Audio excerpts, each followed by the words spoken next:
ants that he would crush them. One day, the ants decided to teach the elephant a lesson.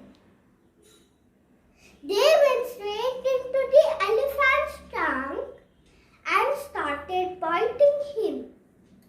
The elephant howled in pain. He realized his mistake and apologized to the ants and the smaller elephant.